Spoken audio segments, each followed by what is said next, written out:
All right, welcome everyone. This is our Interscholastic Unified Outdoor Bocce. This is our pre-comp webinar. This is going to give you all the information that you need to get prepared for the competition out at Washington College on the 24th. I'm Zach Cintron. I'm sure I've run into you guys all at some point through one of the seasons so far. Additionally, I'm joined by Katie Gleason, who all of our Anne Arundel crew should definitely know. And then the rest of our crew should probably know because she's been around IUS for quite a while now. We will go through some logistics of the event. The event guide is going to be coming out soon, more than likely next week, and that's going to have all your details in it that you'll need for the event overall. But we'll give you a lot of that stuff up front tonight, and then we'll hit some competition review and just some reminders. There's Kate Gleason. If you didn't see her in the opening in the multi-box thing, there's a picture of her. Additionally, Katie Gleason will be getting married right after our tournament, the week after the tournament. So if you see her, say congratulations when you do see her. A reminder for medical stuff, we will have medical personnel on site. We have paid medical that now comes in from Free State Medical. And so for the event, you'll see them, they'll bring an ambulance and everything. They'll be directly on site. Prior to getting on site, just follow your usual protocols for bus travel for medical situations should one arise. If you get to the tournament and your school has a specific, school or district has a specific medical process for you to go through in case of an emergency for one of your athletes too, we will work with you to facilitate that as well. But again, we will have medical personnel on site to help you out. If you have an athlete that has special medical needs, we are willing to accommodate. We don't have unlimited resources, but we're willing to help as much as we can. We have provided an individual room in the past for some participants that need advanced assistance and care. Washington College, it's a little bit tougher because we do have to send you across the street into a classroom. That's kind of the best we can do. Other than that, there's not much as far as room goes. But again, if you have something, you have a question for an accommodation or a medical need, reach out to Katie and I, and we will work with you to figure something out. All righty. COVID protocol. I'm sure everybody loves hearing about COVID protocol. It's probably the thing you've heard about the most over the past couple of years, but we're going to keep it really simple. The main thing is if you went to tennis, we did a system where prior to getting on the bus, there's 4 questions that we want you to ask your students to make sure they're feeling good and they're not displaying any COVID symptoms. As I've gotten through the year and thought more and more about these state tournaments and kids getting on buses to travel, and then being a kid myself at one point and traveling to some of these events, you don't want to go an hour and a half away, not feeling good, get there, feel terrible the whole time, and have to sit there for 6 hours that day and then ride the bus home. So even if they're not feeling good in general, these are probably good questions to ask your kids before you get on the bus. This slide deck will come out, so you will have it for you. But again, please ask these questions. Have you been in contact with anybody in the past 14 days, potentially with COVID? Have you had a fever higher in the last week of 104 degrees Fahrenheit? Do you have a cough, difficulty breathing? Do you have any of the other symptoms, that are new? Again, remember the symptoms are new that pop up. I have chronic allergies, asthma, stomach issues. So I get up on any given day and have half of these. So again, if it's something chronic with your kids, not a big deal. You will not be required to wear a mask when you're on site because it's an outdoor facility at Washington College. If you or your students want to wear a mask while you're outside, you are more than welcome to. A lot of the times I'm still wearing a mask outside when we're in bigger numbers, and that's totally fine. So again, not necessary, but I would also recommend that you and or your kids, or recommend your kids, not wear a mask, bring a mask, keep it in your pocket, keep it in your backpack, bring one with you. Doesn't hurt to have it in this day and age. And again, depending on people's comfort levels, wear a mask if you want. If for some reason we get pushed into the main building across the street because of bad weather, or pushed up into the press box of the stadium because of bad weather, again, you won't have to wear a mask. But I know myself, comfort-wise, moving indoors kind of triggers putting on a mask for me. So you may have kids or assistant coaches that may want to wear a mask inside. So just in case we get pushed inside, bring a mask as well. Anybody have any initial questions on COVID protocol for the event on the 24th?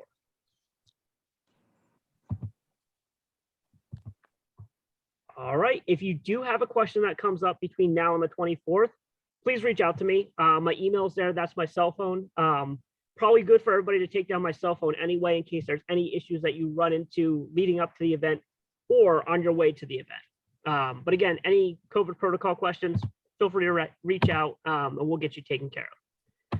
So the location, same place as usual. May 24th, Washington College, Roy Kirby Stadium. That's the address there. It'll take you right into the center of Washington College if you put that address in. And again, pretty easy to find once you get on campus in Chestertown. The schedule, again, this is a pretty generic basic schedule. Katie and I don't have the official competition schedule put together yet. We are finishing up district tournaments now. Some got pushed out a little late because of weather. So we're finishing up district tournaments. We're working to get the competition schedule together. But again, our generic day of schedule is pretty much what you typically see at our IUS events. You guys, we're hoping you get there between 9 and 10 o'clock-ish. You know, if you're running late, again, have my cell phone number, reach out to me if you're running late. We will do a coaches meeting at 10:15 on the track at the control center. You guys should see the big tent that'll be on the control center. It'll be a SOMD branded tent. We'll have our tables and computers and all that stuff set up underneath. Be there at 10:15. We'll make an announcement for that. And then opening ceremony will start right at 10:30. We want to roll opening ceremony so we can get through that, do our pledges, and then get the athletes on the field of competition by, 10:45, 10:50. So competition can start at 11 o'clock. Lunches will be available for pickup underneath that big tent at the end of the field where they usually are, where we also do awards. Lunch will be 11:30 pickup. You will just need to send 1 or 2, maybe 3 of your kids or yourself to go down there to pick it up. We're not doing a lunch line thing as usual. We're doing a pre-packaged box for you guys. And that'll be my first trigger to remind you guys, if you haven't turned in your lunch order forms to Katie, kick those over to Katie, and she is organizing them so we can organize your lunch for a really easy pickup for you guys. And then again, guesstimate for award ceremonies is probably about 3:30-ish. It depends on how quick competition goes there. Thank you for putting my email in there, Katie. Rain date, if we get washed out on the 24th, we're just going the next day on the 25th. We're just gonna keep it to that. Weather is looking good at this point, but we're relatively far out. So not for sure on what the weather is going to look like. I will try to give you a weather update as soon as possible, probably about 6 to 5 days prior to the competition.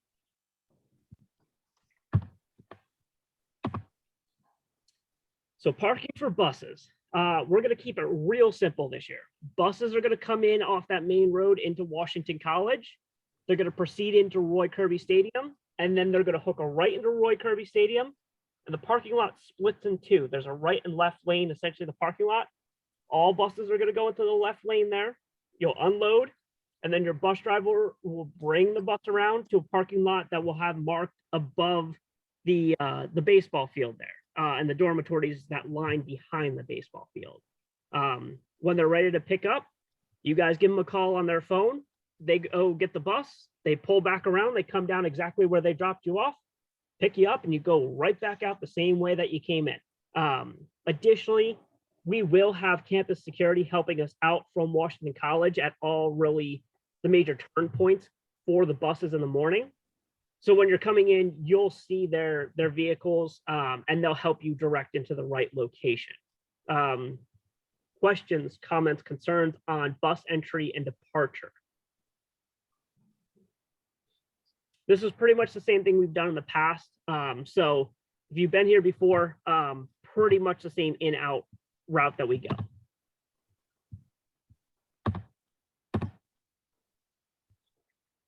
General parking. So that red X section is going to be where the buses are pulling in. We're not having anyone park there so we can get buses in and out through there.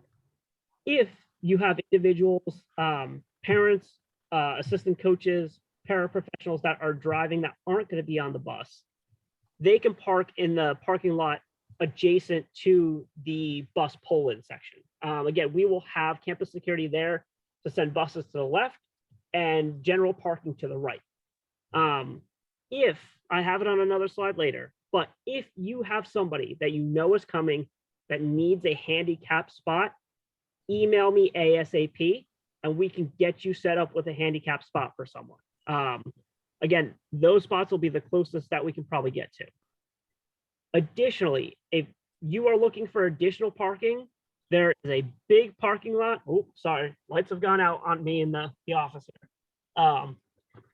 There's additionally a big parking lot right under Kirby Field. It's a big parking lot. We'll have staff parking down there. We will have volunteers parking down there. Tons and tons of parking down there too. So if you need additional parking within a short walking distance, that's the second best place to go. Questions on parking situation? All right, that's what I like to hear. Again, as I mentioned, if you need a handicap specific spot, reach out to me ASAP. There's about a dozen spots or so in that second parking lot where the buses pull in. But we will get you set up with a spot and we will let campus security know you have a person that specifically requested a spot and we have it marked off for them.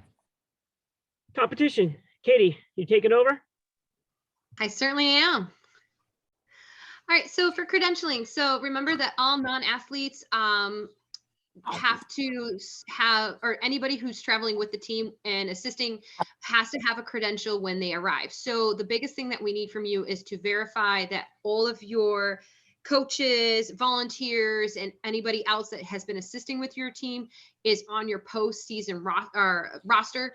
If they're not, just let us know so that we can get them on there, because we have to input them into GMS so that they can get a badge. And then this way there's no questions about that. Credentials will be issued to your teams upon arrival. Please double check your folders. Like I said, if you go through your documents before, if you send us the correct information before the match or states, it's no issue. It's generally when somebody forgets to add somebody, that is when we have to make something on the spot or they don't get a credential for that day.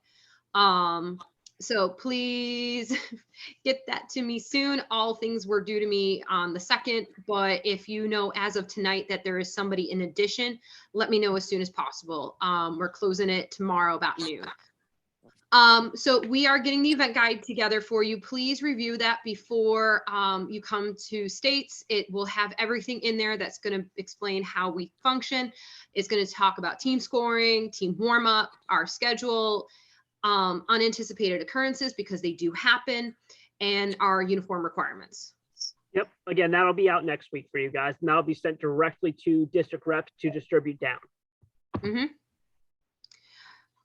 So the venue map. So just to show everybody, so ironically, we're all going to be in the middle of the field having our competition. So we have our courts are going to be the blow up ones. They're really, really cool. Zach and I played around with them a while back. They're really cool. It's so much nicer than the PVC pipes that we used to use in indoor.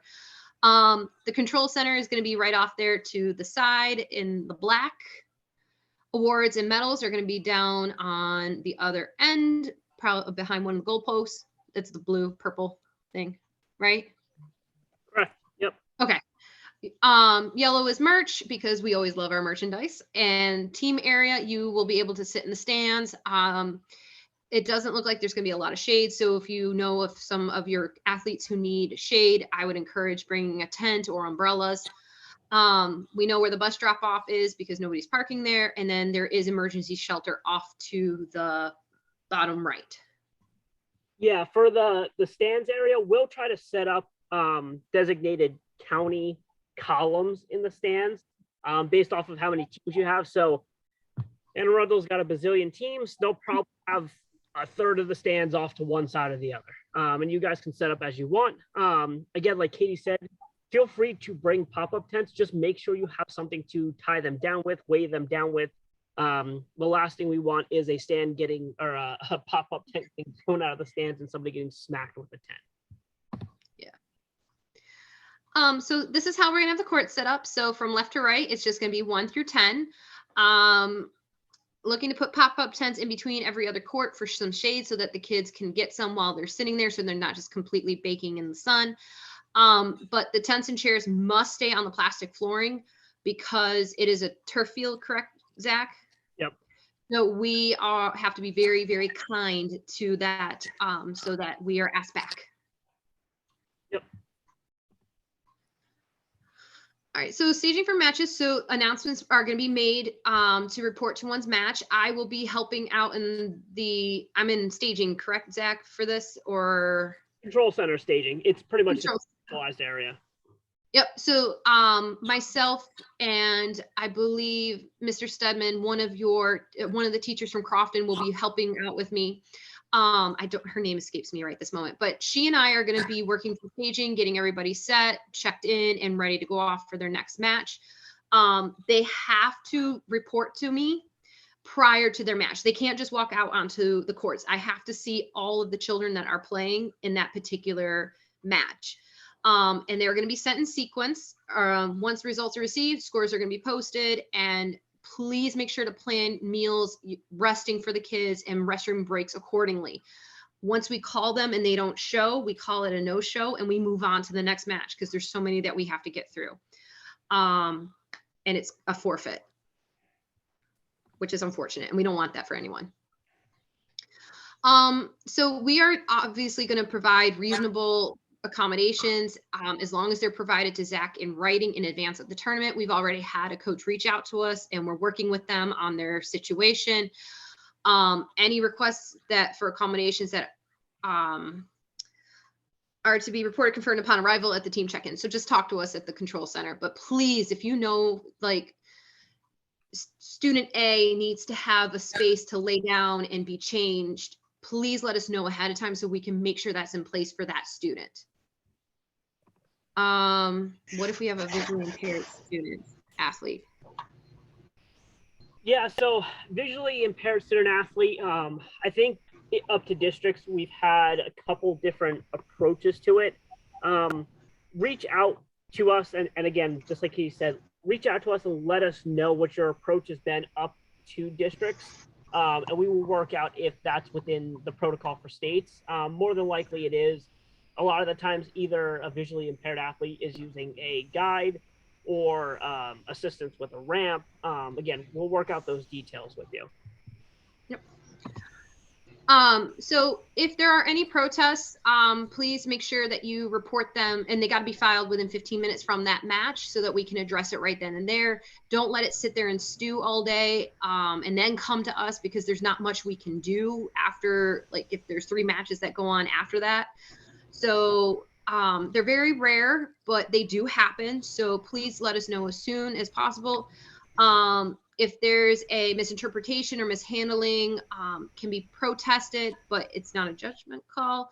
A sports rules committee will be called together and they'll just review the protest on site and make a decision. So these are who our rules committee is, or are.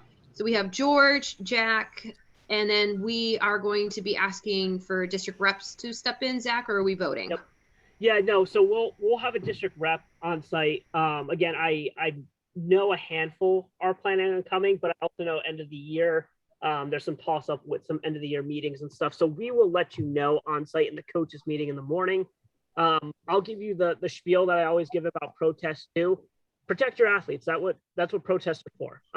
Again, if you think there's something that didn't go right, or there was something that was done incorrectly, again, we won't take a protest on an official's judgment call, but if there was something that procedurally didn't go right when it comes to competition or how the other team competed, that's something you can protest. Again, protect your athletes, come have that conversation with us. Please have head coaches come and file a protest and have that conversation. Again, we can do that nice and easy. There's no problem with that. We will never penalize your athletes or your teams or you in any way by protesting. We want you to protect your athletes. So again, don't be afraid to do so. Come out, have that conversation with us. Zach, And yes, I'm sorry to Marianne. interrupt. So we will have college kids, officials, somebody, or are we going to have to supply if we have some partners that are capable of assisting? How is We that going to?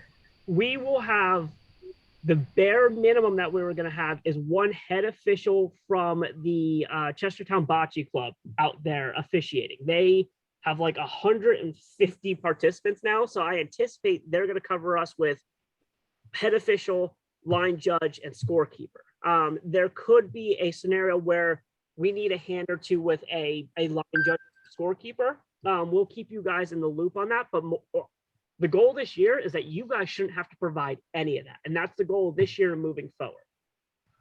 I don't want to speak for Tim Stedman, but I will say that at our county tournament, he had a lot of kids that really did an exceptional job helping out.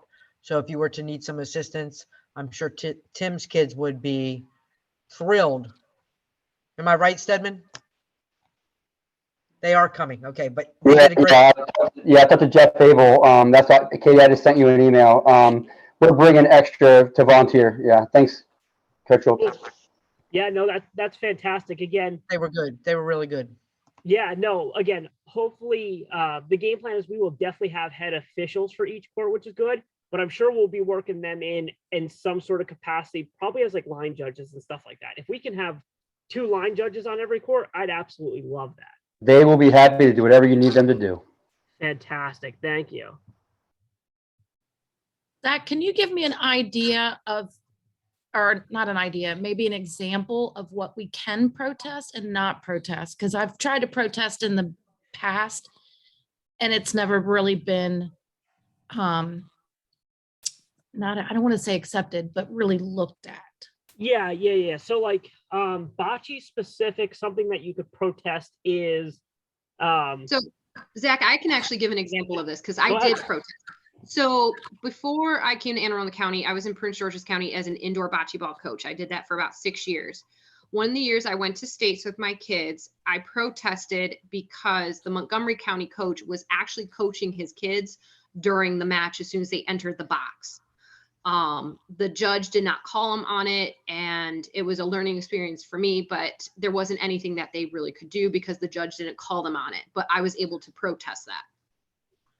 Yeah, that's a great example. Procedural things too, where if a judge wasn't calling line fouls, right? Say the other team's stepping on the line over and over again, judge isn't calling it. That's something where that one's a little bit of a finer line between judgment call or not, because there hits a point where it's egregious enough times where it's something that there's a conversation and it becomes a procedural thing, not as much a judgment call. Again, if you protest that one bocce ball was other, that's something that's a little bit more of a judgment call and not really protestable. But because it's hard to go back and measure something that doesn't exist anymore, right? Gotcha. So in your instance, Katie, because I've had that in the past and I've protested that as well, then no one does anything about that? Then why have that rule? So in that particular case, because the judge didn't call them on it and I didn't speak up to the judge because that was my fault for not saying something right then and there and having the judge address it, that's why nothing could be done. If I had said something to the judge and said, hey, this coach keeps coaching his kids as soon as they enter the box, and if the judge had said something to the coach, you got to stop it, and they did it again, then my complaint could have gone farther. And additionally, on top of that, Renee, in that situation, so Katie's saying essentially, if it's happening during the match, say something to the ref. If it doesn't stop and the ref doesn't take care of it as the match continues, come to our table before the match even finishes. So that's a situation where come and be proactive on that one. And at that point, we'll say something. So then you can still protest at the end if it continued. And if somebody else then also protested, we would have a conversation with that coach after that match. And if that happens again, where another protest is filed on that coach, that's when games will be forfeited and taken away because the coach repetitively does it. Again, protest isn't a perfect science. There's definitely a little bit of an art to it based on case by case examples. Again, if it's a procedural thing where they essentially they have a wheelchair athlete and they have a ramp and they're going up to the short court line and they're putting the ramp over time after time again, and you protest, and then we go to the official too, and the official says, yeah, it might have been a little bit over. That's something that we'll make a move on then. A lot of the times, again, we try to give a warning, and then we will start penalizing for games and points and so on and so forth. Okay, thank you. I appreciate it, Renee. Any other questions when it comes to protest?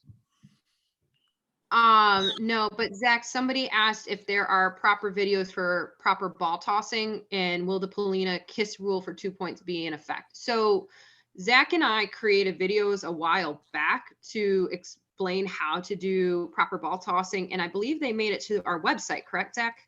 They haven't yet. Unfortunately, I got off this season, but I do have extra.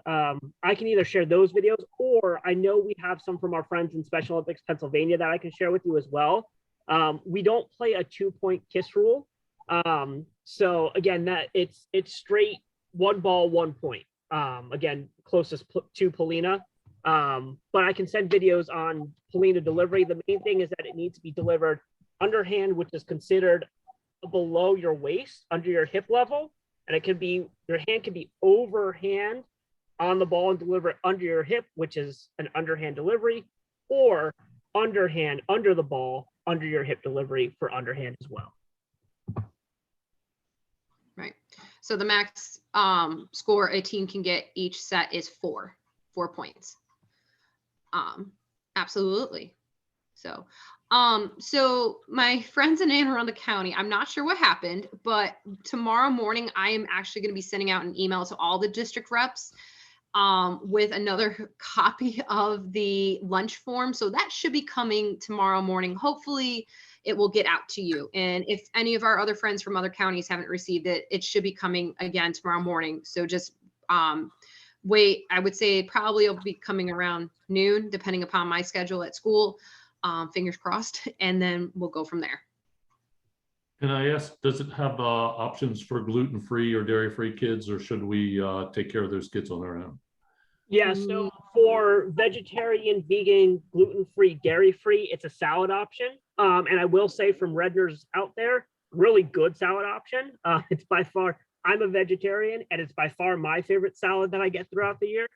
If you have an individual that is gluten-free, dairy-free, that isn't a salad person, would recommend packing a lunch. Again, I always kind of recommend, if anybody has advanced dietary restrictions outside of salad opportunities or sandwich opportunities, probably worth packing your own lunch to be safe. Okay, thank you. I'll pass that on to families. Yeah, for sure.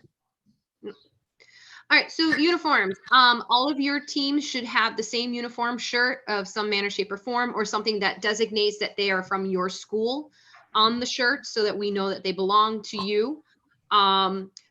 We've had issues in the past with leggings. They cannot be transparent above the knee unless they're covered by shorts. So if they have them and they have shorts on, it's fine.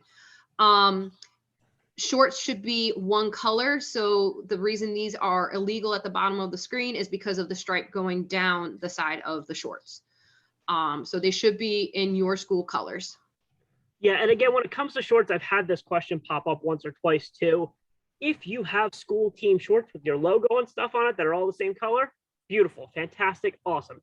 I know not everybody has access to that. So as long as you decide that we are all going black shorts, if they all happen to be the same black pair of shorts from Walmart, even better.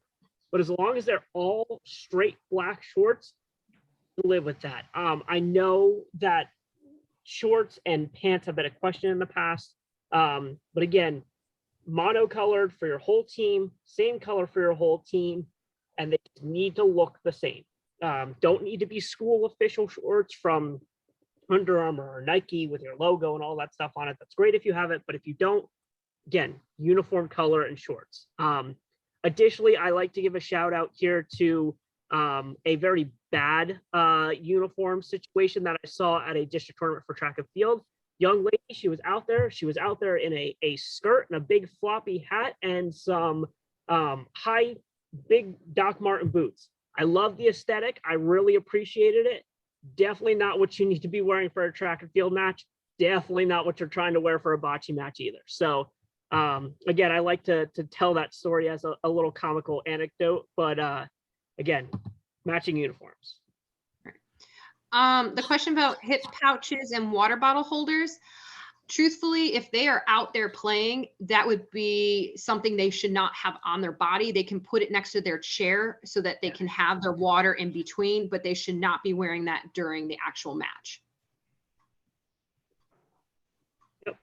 Perfect.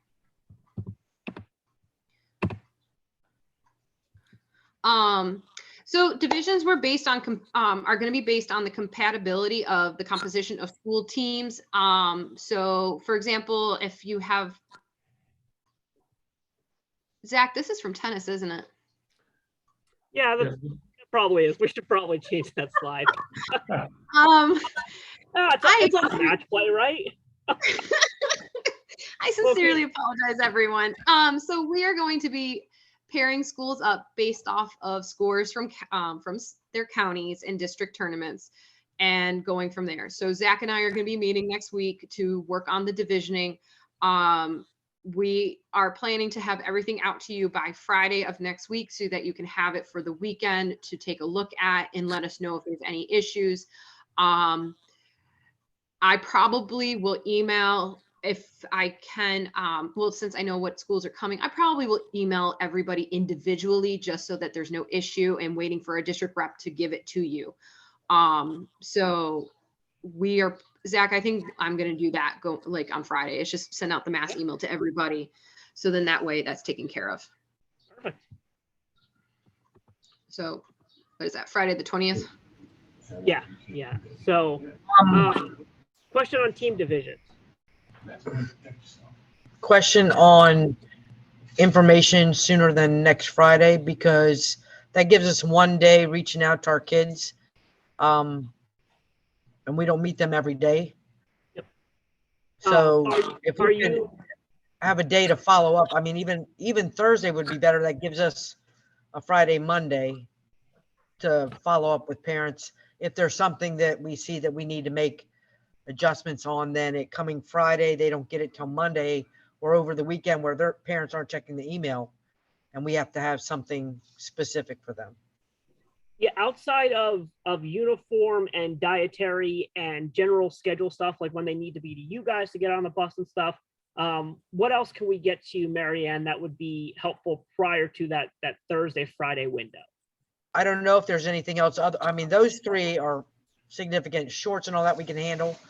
But if there's something else that we don't know about and then all of a sudden we get it Friday, is there going to be anything major, I guess? No. Yeah. So on next Friday, all I'm sending to you, so tomorrow we are going to be sending out a recap of everything from tonight and the lunch order form. Next Friday, Zach and I are going to be sending the divisioning so you know exactly who you're playing. And so that you're double checking that your teams are all accounted for.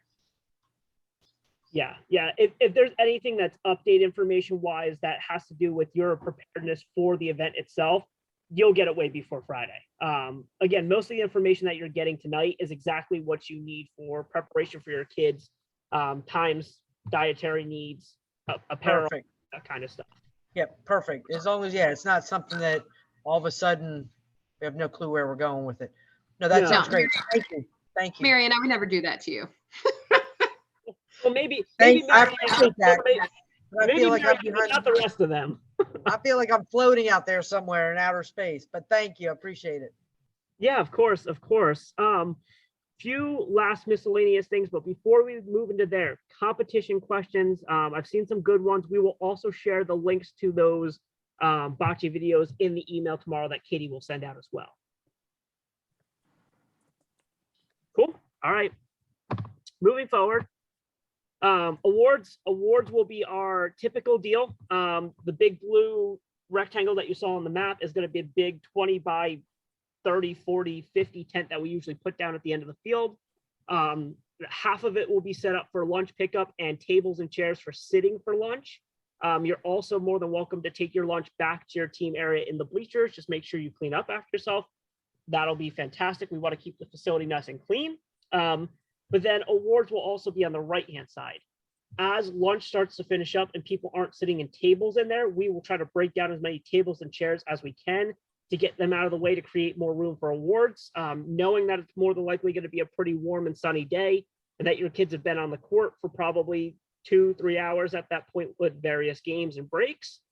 We're going to try to get your kids under the tent to stage them for awards. Stage them under the tent for awards, award them under the tent for awards, and then from there, you guys can scoop.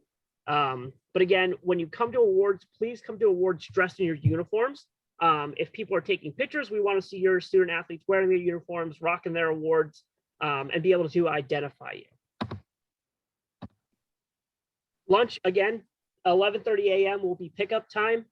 They'll be available. We are going to more than likely have them in, depending on your team size, 1 or 2 boxes. Again, it's going to be your typical sandwich, ham or turkey, and or a salad. You're going to get some sort of side, which usually from Redner's is one of those little cutie orange things, clementine things. And then they may do a bag of chips or something else like that, a snack for you. And we'll give you a case of water when you walk up too. So you can take that back with you. Additionally, I'm sure you'll tell your students to pack water. Feel free to tell them to pack some snacks too, pack some extra drinks. Again, Washington College is not opposed to us having individual snacks and stuff. But again, just make sure you clean up after yourself. And then reminder, once you have your lunch order form, if you haven't gotten it already, kick it to Katie. We've placed the lunch order, so we'll have enough for everybody to take care of everybody. That lunch order form just helps us organize what we need to get you, so you can pick up your box, take your box back, and be good to go for lunch. Again, if you have not taken down my phone number, take down my phone number. If you are running late or if something comes up, whatever may happen between now and the tournament, that's my cell phone number. Feel free to grab me. We are prepping for track and field this coming Tuesday, so things are a little busy at this point too. But I'm usually pretty good about getting back to you within, 4 hours-ish if it's a phone call. I'm quicker by text a lot of times just because I can pick it up, knock out a text or two really quick, as opposed to, getting on a phone call when we have meetings and stuff. So again, if you have any questions, any issues the day of, give me a call on my cell phone, text me, and you should all have my email as well if you need something more in depth. Other than that, if you want to complain about us to anybody, here's all your district reps. If you don't have the contact information already, take it down. Go ahead, tell them Katie's the worst. I mean, the best. And feel free to reach out. I know a lot of the district reps are going to do their best to come out and hang out. A lot of the district reps on here too want to come out to Bocce. It's one of their favorite days of the year. That is. Actually, I'm going to change that whole thing to Stedman and have everybody email you for Anne Arundel for everything. I will fix it on this PowerPoint along with our wonderful team divisioning tennis slide that you got. But other than that, that's our last slide. That's the last piece of our presentation for tonight. Again, we want to get in and out, but we'll take any questions that you have. Yeah, we're really pushing Stedman's information here. Even if you're not from Anne Arundel County, you know what? Take down Stedman's cell phone number, take down his email, just write him when you're feeling bored. He'd love to chit chat with you. I was gonna say Stedman is my tennis rep for Anne Arundel County, so it's par for the course. Oh yeah. Any other questions?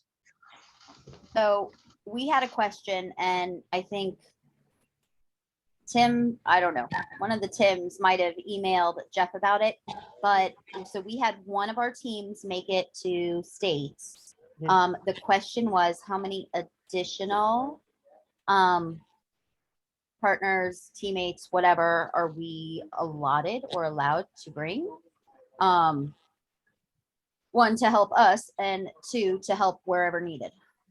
Yeah, so it's one of those things where we don't truly have a set number, but No, you need to give us a number. We have 47 kids on our team. Okay. All right, then told I'm them gonna give their you- rankings. All right, then I'm going to give you a number, and I'm going to say if teams want to bring extra participants that want to come and volunteer, I'm going to say a max of no more than 10 per team, because if they volunteer, we only have so many lunches prepared to deliver to volunteers as well. Awesome. If they want to come on their own past that, they're on their own lunches and all that kind of stuff too, which is not easy to come as a school on a bus. And the other question I had, so the form that I guess was due to, oh, where'd my note? The form that was due to Katie that had like the names and list names for credentialing, was that like our original team roster from the beginning that came with the big Nope. packets? No, that was the postseason competition form. That's the one with the assessment numbers on it. Okay, So that one could have changes all the way up to the second and or up to your district tournament, essentially, which for you guys was the 28th for Anna. yes. I was just trying to make sure that, well, so I'll have to go through and look at that form to make sure that our coaches were all on there. Right. Yeah, do So it. Jen, I would also recommend talking with Ryan to make sure that they are also in GMS, because he's the one that submitted them to me. Okay, Chris, right. I saw that you put a question in the chat too about the bleachers being crowded. I know they can get crowded at times too. There is grassy areas off to the side of the bleachers if you want to set a pop-up tent over there as well. That's kind of first come, first serve. And if things get really full, again, we do have the press box available. In the past, we've done leadership trainings up in there, but we won't this year. So if we need to do an overflow, we'll make that call on site and we'll open that up and assign teams into there if we need to.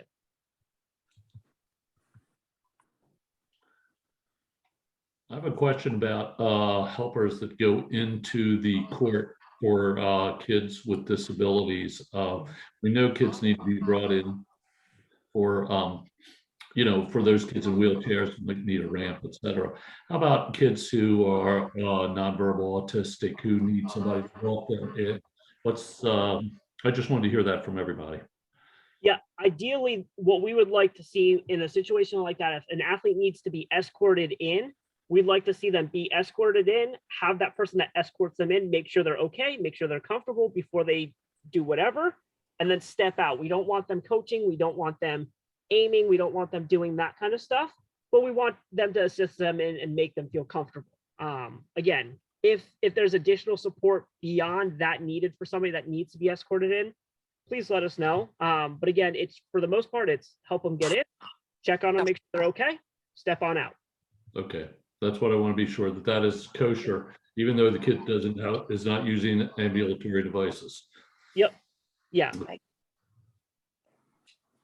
Got it eaten out there without you. Other questions, other issues that anybody has seen up to this point? Got it eaten out there without you.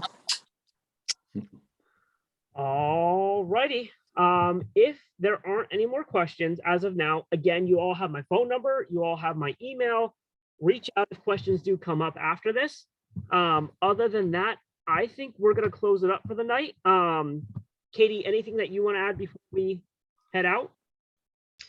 Nope. Just like I said, we'll be sending out an email tomorrow to your district reps. And if they have not gotten that to you by the end of the day, please let me know. Just so that we can make sure. But like I said, next Friday, I will definitely send everybody that was on this call. So all coaches will receive the match lineup for the following week. Cool. All right. Thank you guys for coming out tonight. We appreciate everything you guys have done this season, this year overall. We know it's been a wild year, but we're really proud of you guys and proud of your teams for giving it your all, coming out week after week, going to district tournaments and really pushing through and creating a positive experience for all of your kids. We can't thank you guys all enough. If it wasn't for you guys doing what you do, we wouldn't even be having this conversation about a state tournament. So thank you again. Thank you for everything. If there's anything that we can do for you between now and the tournament, do not hesitate to reach out. And we'll see you guys in about a week and a half. Thanks, Thanks. Zach and Katie. Hey, All right, Zach, thank I'll be you. picking up my t-shirt at the States. All right, sounds good. Appreciate it, guys. As always, excellent.